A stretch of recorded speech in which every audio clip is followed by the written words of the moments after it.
One gift that God has given me, the love of books. The golden key that opens an enchanting door to worlds I never knew before. A world of imagination that carried me from pole to pole within a twinkling eye and back again. As a boy, I traveled to places impossible for me to see, and yet my bookshelf made them real to me. The world of my bookshelf, I'll remember it always. This is The Bookshelf. Adaptations of favorite Christian children's literature. Stories brought to life by The Bookshelf.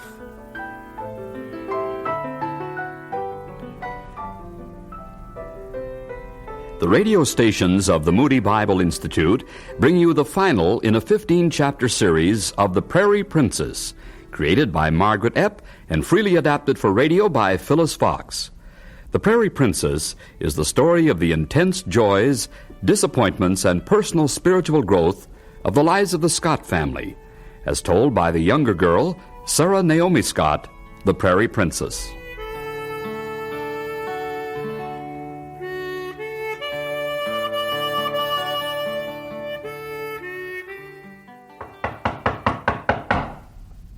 What on earth? Mr. Slocum, what's the matter? You look as if you've run from the ends of the earth. I'm sorry, I missed dinner. Stuart, I want to see you for a minute. Sure, Mr. Slocum. Anything wrong? Oh, nothing to concern yourself with. Stu! Excuse me, folks. Be right back.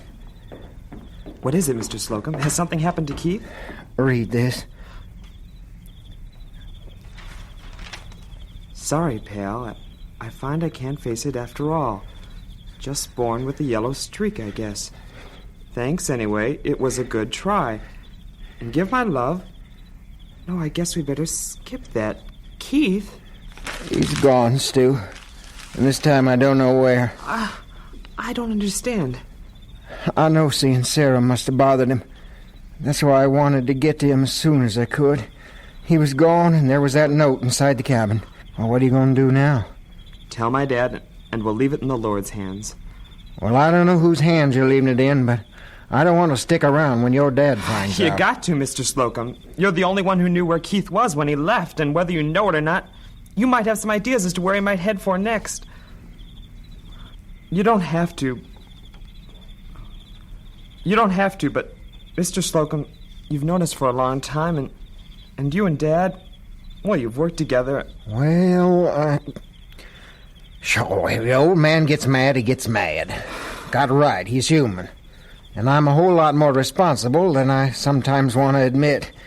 Sure, I'll hang around for the fireworks. Oh, thanks, Mr. Slocum. Yeah, we messed things up. Maybe your belief in the man upstairs might lend a helping hand. Well, that's what I'm depending on, and it's a whole lot more sure than what we've been doing.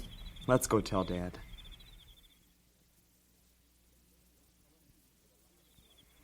You're telling me for the last month Keith's been living in that cabin and you didn't breathe a word, not to me, not to your mother? Dad, he threatened to leave if I said anything. And you, Joe, all these years knowing where he was. I ain't saying it was right, and I ain't saying it was wrong.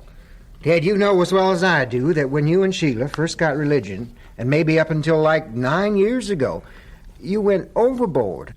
I knew you when you and Sheila weren't so God-worshipping, and then Keith being your oldest, you wanted to make sure he didn't move out of line once.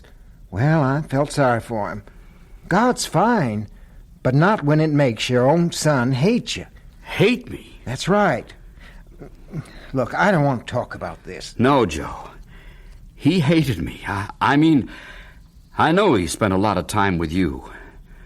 Joe, and I know it's hard to explain, but sometimes when you've found something that works for you, like knowing Christ as your Lord and Master, well, you want it for everybody. And sometimes you get a little pushy. I know. I'm not saying you haven't changed. You have. And even got me starting to think that this God business ain't such a bad idea. We should go after Keith now. You're right. Have you any ideas, Mr. Slocum? Well, he'd been working on a ranch. Seems to me he'd go back there. Did he have any money? Just a few dollars. And then he'd probably hitchhike. We can tell Herbie, Dad. He'll come with us and we'll find Keith. Yes, fine. Joe, I'm sorry. blew up. Would you mind if we prayed, Joe? No, never have. Never will. And right now, well, you go on and pray, Ted. You go right ahead.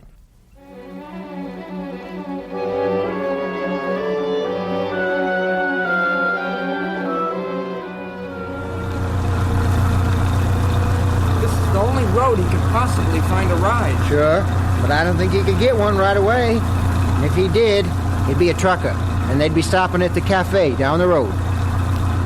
Did he have any money on him? A couple of dollars. That don't bother him none. He'd been working as a laborer on a ranch. He hadn't been making any money for a number of years. How'd he get the money to come home? Mr. Slocum gave it to him. Oh, Now, Joe, don't you go saying anything. My conscience was killing me. Had nothing to do with being generous. Dad, what did you tell Mom? I didn't get a chance to talk with her, but I told Kathy to call and tell her we wouldn't be in this evening. Did you tell Kathy why? I told her something important came up that I couldn't discuss right now. Better let things left unsaid. Sheila will know soon enough. I just pray we'll have good news for her.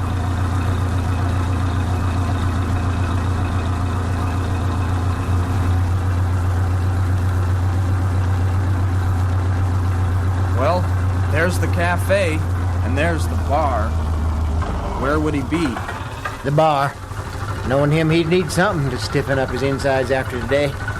I'll go in and check it out. No, let me. You? Why, you haven't set foot in a bar since you started going to church. I know, but he's my son, and I'm going in. One thing I've learned about my Christianity, that no matter where you go in this world, if the Lord goes with you, His message will shine through you.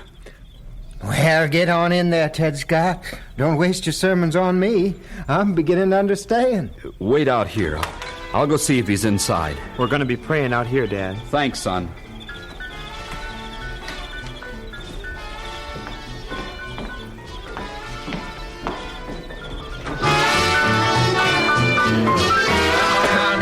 Excuse me. Pardon me. Oh, excuse me. Pardon me. What are you drinking? Just beer, fella. Our drinks don't. Oh, my. I was just passing through and... Dad, We've missed you, son. I've got to get out of here. I think I'm going to be sick.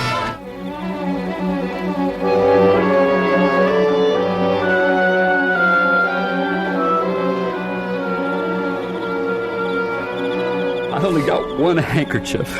Always with the funny jokes. Son, we want you to come home. I can't, Dad. I can't. I've changed. You don't know me. I've changed, too. My Christianity is real, son. It's strong, but it's not the judgment kind of thing it used to be. I love you, and I'll accept you anyway. Oh, Dad, I don't go to church anymore. I don't know if I even believe anymore. You wouldn't understand. Keith, remember one thing. Before I became a Christian, I used to be pretty wild. Probably done a lot more in my younger years than you could even imagine. And if you ever want to talk in detail, I will. So when I became a Christian and we had you, our first son, I wanted you to have the Christian home and discipline that I never had. I went overboard, I guess, and instead of trusting the Lord to lead you, I tried to corral you and only turned you away in the end. Now, I know I was wrong. And I know if you come on home, it's not going to be easy. You're a grown man with your own ideas, and maybe God won't enter into your life again for quite a while, but that doesn't make you any less my son. And that doesn't make my belief in Christ and what He can do for you any less either. I love you. I love you too, Dad. Oh, I'm so tired. You got a right to be, son. You got a right to be. I'm scared to come home. Oh, you won't be, son. Not when you see how happy it'll make your mom. Keith. Yeah? Let's go home.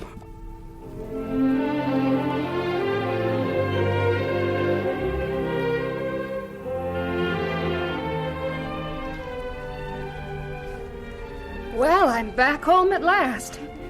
Linda, Aunt Jane sends her love. And she'll be coming home in another 3 weeks. Well, what are all the smirks on your faces? Nothing. Stop it, Robbie. Where's your father? In the living room. I was kind of disappointed when he didn't come to town last night. And then Herbie picking me up all by himself. You could have at least come along, Kathy. Oh, I had things to do. Fine devoted wife she's gonna make. Oh, I'll train her into it. Ted? Ted? I'm in here, Sheila. Come out for a second. No, you come on in. You better get on in there, Mom. I still don't understand what all these smirks are. Don't tell me you went and bought that new rocking chair I saw in town? Oh, so that's what you're smiling about. Well, if it is, I certainly appreciate it. Oh. Hello, Mother. Keith? Oh, Keith. Oh, thank God. Thank God you're home.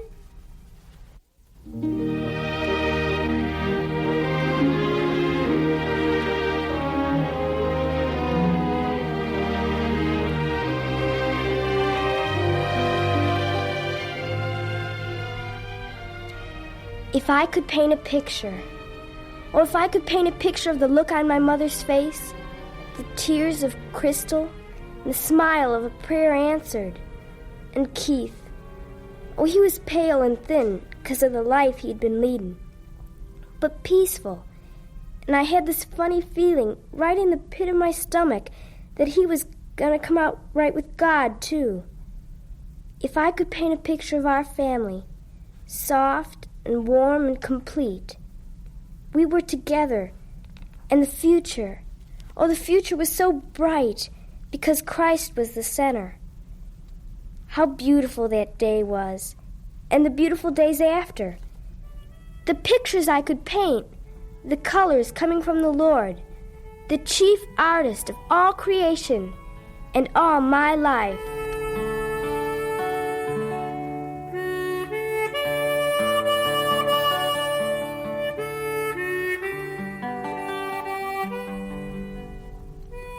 This has been the 15th and final chapter of The Prairie Princess.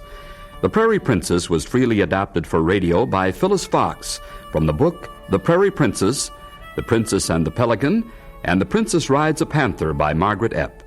Lisa Schmid was heard in the role of Sarah Scott, Flo Schmid as Sheila Scott, Walter Carlson as Ted Scott.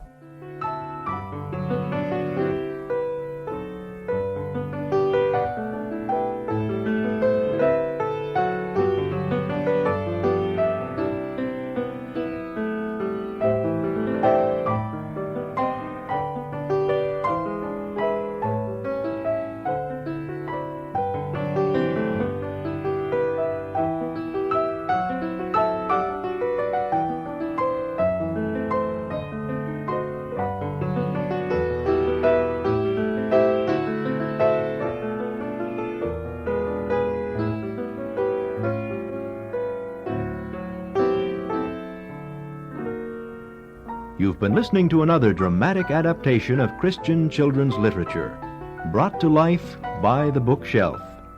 This has been a radio presentation produced by the Broadcasting Department of the Moody Bible Institute.